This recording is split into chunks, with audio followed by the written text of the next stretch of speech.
the show all about Rainbow Six Siege. I'm Lisa Dwan, enjoying this wonderful weather outside with Parker and Tara Mackay, also fondly known as PJ. Did you guys know that?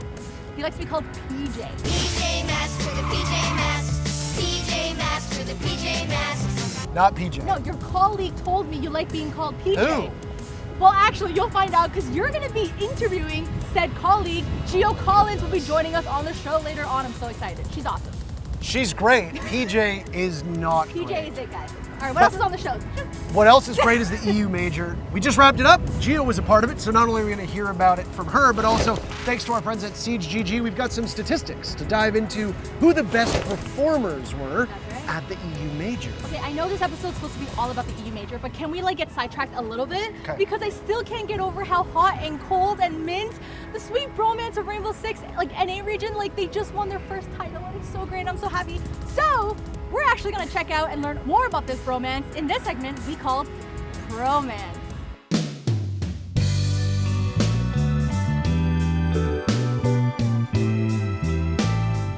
After nearly 2 years of ups and downs, Dark Zero finally claimed its first title by winning the August mini major. It was the culmination of 4 years of grinding for one of the scene's best bromances. Mint and Hot and Cold have been playing together for almost as long as Siege Esports have been around. Let's take a walk down memory lane to see how far the pair had to travel to get their first ever championship. Mint and HNC linked up in Year 1 Season 3 of Pro League way back in the year 2016. Flipside had just lost in the semis of the Year 1 Season 2 finals and decided to swap in Hot and Cold to replace Exclusive. Hotton and Mint would win their first Pro League season together and make it to the Year 2 Season 1 finals. Sadly for them, F3 would get booted out in the first round by Spanish Team G-Bots. The players left F3 after a year of mediocre online results, a relegation dodge, and a missed invitational in early 2018. As homeless R6, the team impressed in CCS Season 2, dropping just one match to win the online league. SK Gaming signed the Orgless roster a month later, shortly before the beginning of Pro League Season 7. But SK was always the odd team out in NA, narrowly missing the Season 7 and Season 8 finals, as well as missing the Paris Major. After almost a year and a half, the team broke their land dry streak with an invite to DreamHack Montreal, where Hot and Cold, Mint, and the gang snagged 4th place. Dark Zero bought up that roster just after SK missed the Season 8 finals in late 2018. And with Pojo Man's departure, it left just Mint and Hot and Cold as the remaining members of the old F3 team from way back in 2016. Mint and Hot and Cold were the team's top performers, as Dark Zero took second in their first Pro League season with the DZ org. Unfortunately for them, the team couldn't translate their online play to offline events, failing to go deep at the Season 9 finals, failing to go deep at the Raleigh Major, and failing to go deep at DreamHack Montreal. After finishing first in Season 10, Dark Zero scraped past FaZe Clan and Arrowwolf into the championship match at the Pro League Season Finals in Japan.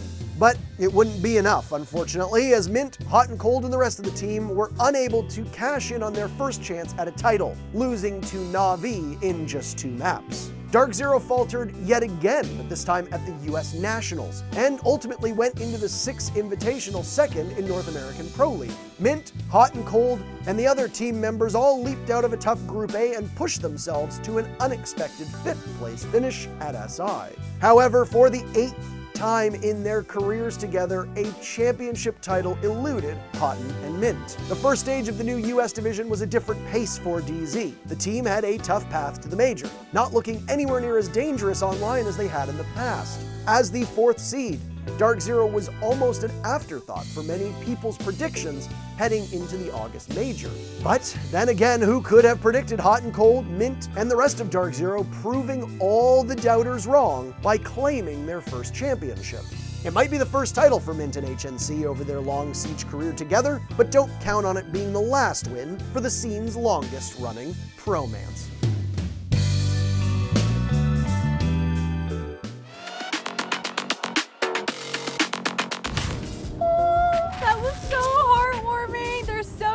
And I'm just so happy for them that they actually got that title. What do you think about this duo of Hot and Cold and Mint? I think it's great. They're 2 awesome guys. They've been in the scene forever. I don't believe people deserve titles. Yeah. We don't just give away participation trophies, but I'm very glad they earned it, and they definitely did earn it. Maybe we should. No. Okay. I'm just honestly, the point is that, like, you know, rosters change all the time, and it's just nice to see, you know, two guys who stuck together for a long time. Consistency, and they finally got the title. But now I'm curious, Becker, what was your longest relationship? You know, does it compete with the hot and cold in the mint? Well, Kickstar and I met September 2017. So Oh, it was a nice fall day. We're gonna put that on the next bromance for sure. But actually, can you see what time it is? I think it's time to make a call. I think it's time to call Gio. Why don't you go make that call? I don't have a watch. Editor, this is you. Go make your call. Go call Gio.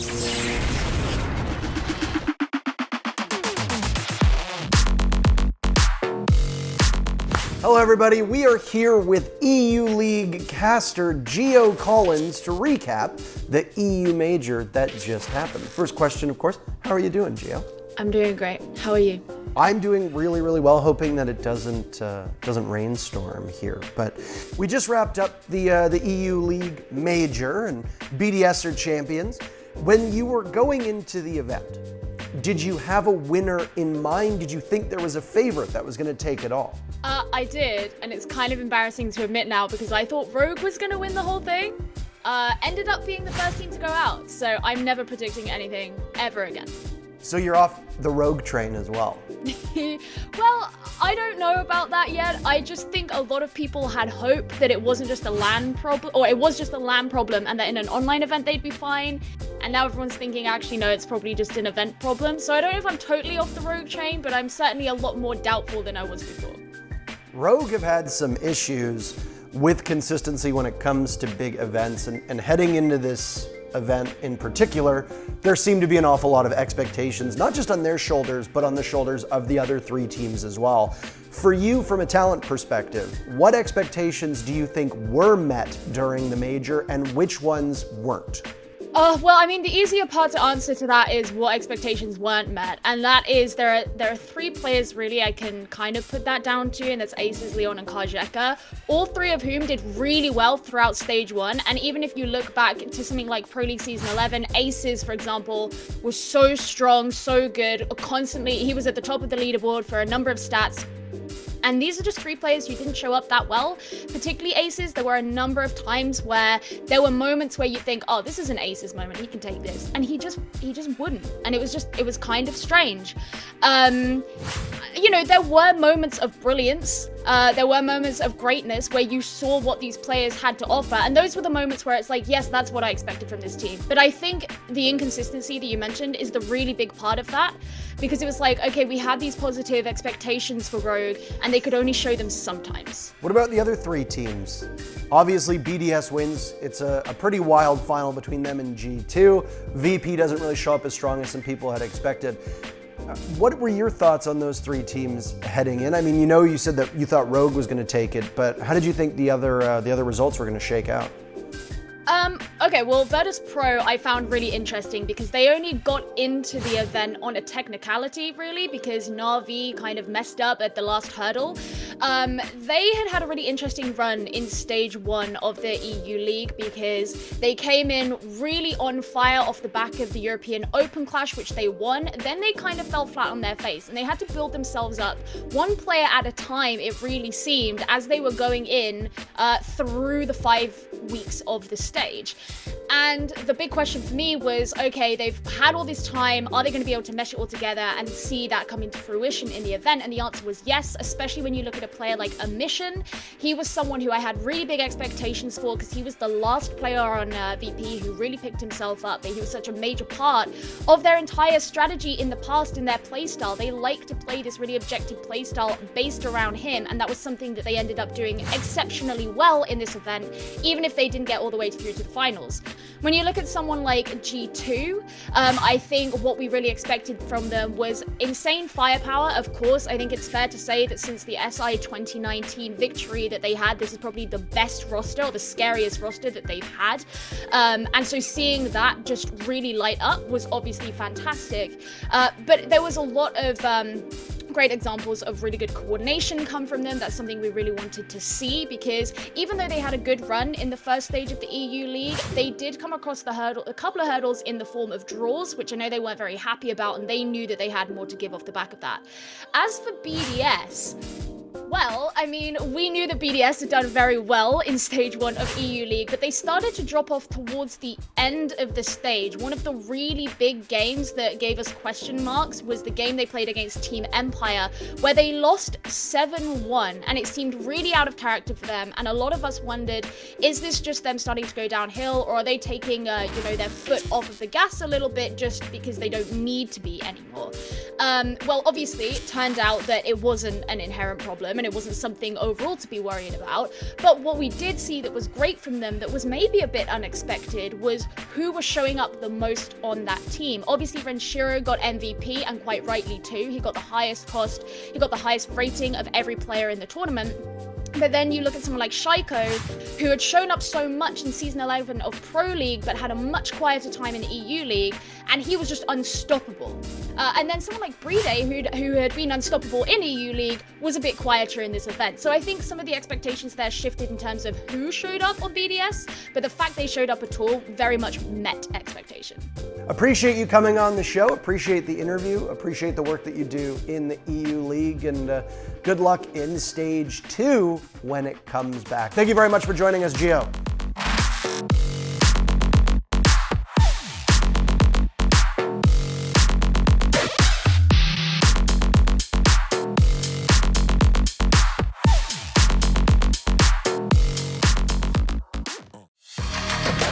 Here's the best from across the pond in this week's European Six-Pack.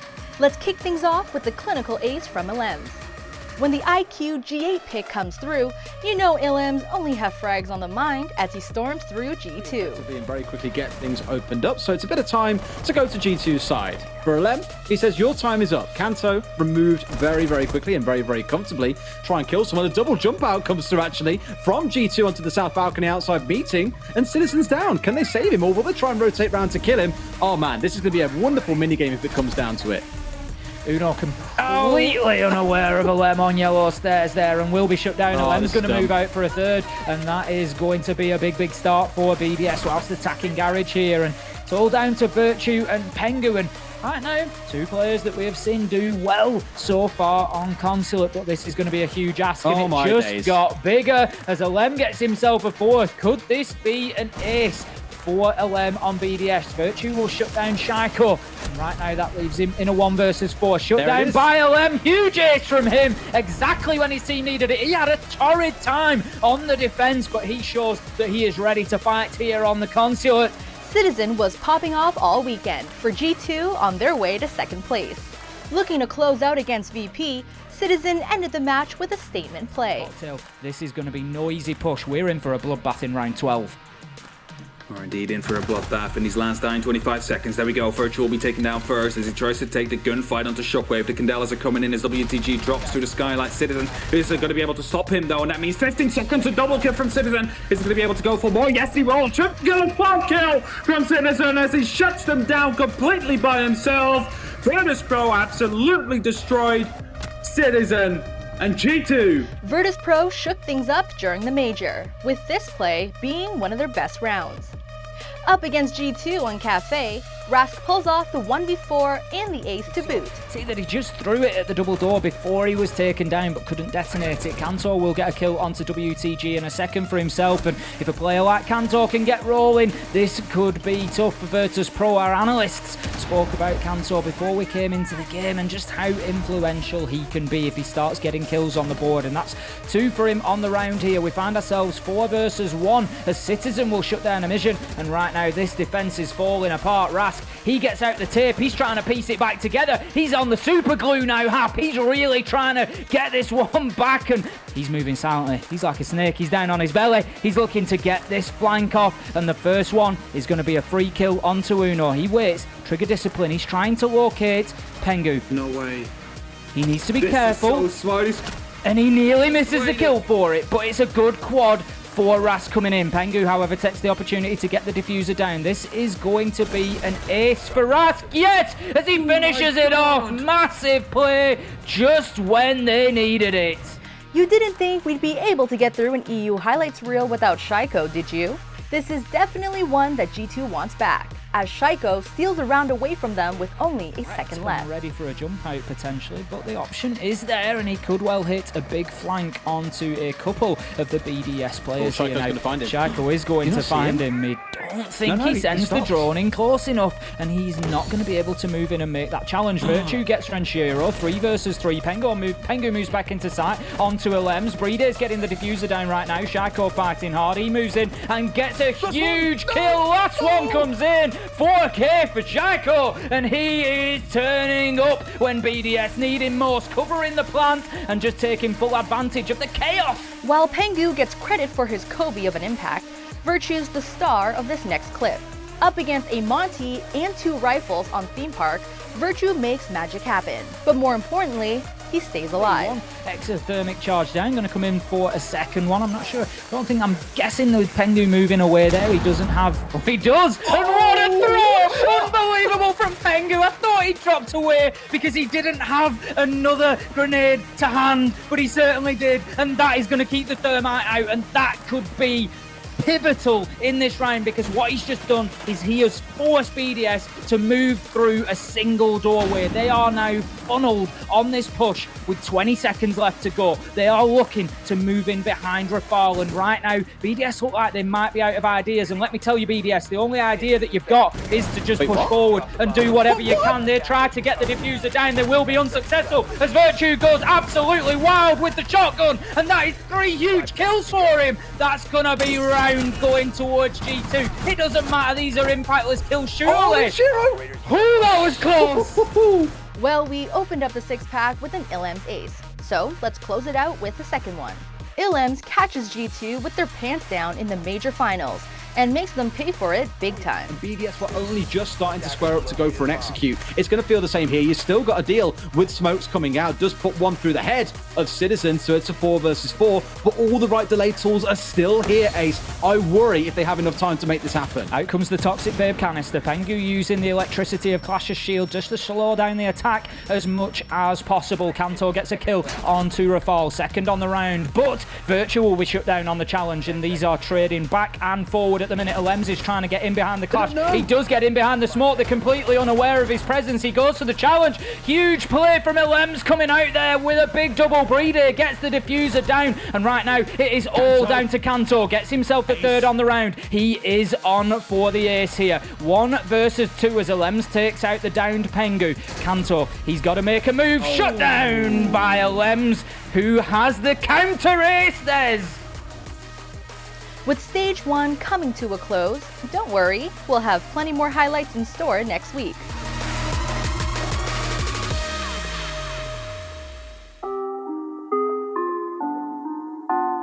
The EU Major finished off an exciting month of Rainbow Six action, and boy, what a finish. BDS came back down from a 2-map disadvantage, winning their first championship off of a reverse sweep over G2. Let's take a look at who the statistical standouts were from the August Major. Based on how well he played in the Major, how could we not start with the French phenom Renshiro? The Frenchman went nuclear, topping the BDS stat sheet in 3 of their 4 major series. He peaked in the elimination match versus Rogue, posting a 1.48 rating and a 1.18 kills per round. Across 11 maps, Renshiro finished up with a 1.22 rating and was tied for first in cost percent at 72. Even more impressive, he did this alongside Bride and Shaiko, 2 of Europe's most notorious fraggers. This is in stark contrast to his average performance in Stage 1 of the European League. Renshiro closed out Stage 1 with a rating just over 1, a 65% cost, and a -5 on entry. With all that in mind, Renshiro earned himself the Major MVP award and topped 3 of Siege GG's leaderboards for the event. Virtue is another player who did a complete turnaround for the Major, going from 4th to 1st on the G2 scorecard. He finished the first stage with a 1.02 rating, a break-even KD, but a 69% cost. Come August, Virtue popped off in his first Major championship with G2. His 1.19 rating and his +23 kill death ratio earned earned him second overall in both categories for the major. Virtue outperformed the other Samurai in the Grand Finals with a 1.08 rating and a +9 KD, the only positive rating in KD on G2 in the final series. Going from Virtue to Virtus, the Russian squad impressed despite being the 4th seed. Pasha was by far the star for VP in Stage 1, and he kept the gas on for the August Major. Coming into the Major as the underdogs, Pasha and VP were expected to get rolled by EU's top team, Rogue. But Pasha, alongside Amision, led Virtus to the win over Rogue. Pasha pulled off a +11 on kills and just under 1 kill per round in the series. In fact, he led the team in all 3 series, never dropping under a rating of 1. Overall, Pasha walked out of the EU Major with the 3rd highest rating and went a whopping 14-4 on entry frags. With a variety of stars shining for their teams at the August Major, we can't wait to see how the stat sheets get shaken up in Stage 2. Alright, we got some more time to just sneak in a little bit of Six posting. I love doing this because this is where we just talk about what the community have been sharing and talking about. So for the very first one, we have a post from ZF Black Ice. This person made trading cards for players, the MVP actually of the regional majors. So we have, let's see them. There you see Renshiro with the 96-point brain, hot and cold with an impressive 99 for his planting skills, of course. And Muzi is a beast. We already knew that, but actually a 99-point beast. Yeah. And then, of course, you don't forget about APAC here. We got Envy Taylor and Shael as well with their 92-point average. Would you like to see actual trading cards in Rainbow Six Siege? Yes. Yeah? Yes. You would collect them? I grew up collecting them. Oh, you're from that age, that decade, that century? We're almost the same age. How old are you? 7, but I look a lot older. So if you were to rip a pack, who would you want? I'd want a shiny Bolo card. A shiny Bolo. Or maybe a shiny Pengu card. Oh yeah, those are gonna be rare for sure. Or a shiny Nesk, one of those. Okay, now you just want everything. Yeah, well, I mean, You can't have everything. I'm a collector. You can't just open one pack. You're right. Addict problem. You have to keep opening packs. Yeah. What if there's some pirate's treasure in this mother? What would your highest stat be if you were a collector's card? Probably my fashion style for the turtleneck. Oh, okay, for the good. turtleneck. Okay, that makes more sense. 'Cause Only the turtleneck. But why don't we tell them about the next post? Let's move on. Yeah, absolutely. The next post is actually from Janice Chu _89, and she sent a little bit of a clever topical mashup. So there's another popular video game right now called Fall Guys, and she did Nook Oh, what's that? in Fall Guys. It's a video game. Oh. It's a video game where you fall as your little guy You tries didn't have to explain the game, Parker. Keep going. Okay, let's take a look at this image. Oh, that is so cute. I love how you can't see the Fall Guy face because obviously. Nook's face is covered. Yeah. Yeah, you know, like because she has the mesh. What? You can't see her eyes, you can't see her face. That's the whole point. How does she see the obstacle course if she can't see? She can see through her mask. We just can't see through. I see, I get it. Works. That's how it works. Janice, that was very great. cute, though. Very good collab. Excellent job, Janice Chu. Very good. I think maybe even a better collab than Splinter Cell and our. Absolutely. Fall Guys so hot right now. I didn't think you'd agree with me. Fall Guys so but we hot. have so many Splinter Cell fans angry at us. Splinter Cell's great. It's great. But like Fall Guys. Okay, this isn't a show about Fall Guys. It's about Rainbow Six Siege. So let's wrap it up right here. That's the end of this episode. Be sure to follow us on all of our socials at WatchRetake, and we'll catch you next week.